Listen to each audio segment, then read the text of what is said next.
चुकलं माझं. आणि रडू नका तुम्ही, हा रडू नका, कळतंय ना तुम्हाला. गे बसा, नका रडू. कसं रडू नको म्हणतोय रे? सांग की का रडू नको?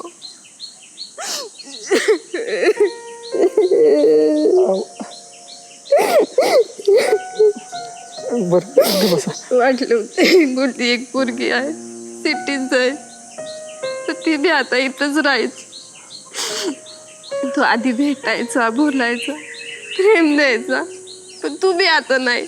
तो नवरा रातच्याला पाठ करून झोपतो. जिंदगीत कसं समजा असून नसल्यासारखं झालाय मग कसं रडू नको? सांग की कसं रडू नको? गे बसा. आता ही तायडी खरं रडते का खोटं रडते ते तिचं तीच जाणो. पण जेव्हा परीने बिबट्या नानाला निवडलं तेव्हा सोमा खरंच आतून अगदी मनातून रडला होता.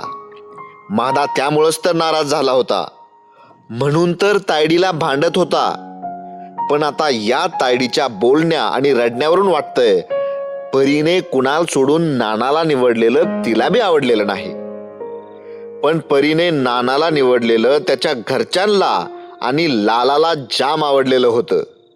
बरं, हे सध्याची मळ्यातली जुन्या प्रेमाची रडापडी सोडा आणि बाकी मळ्यात नेमकं काय चाललंय ते आता ध्यान देऊन बघा.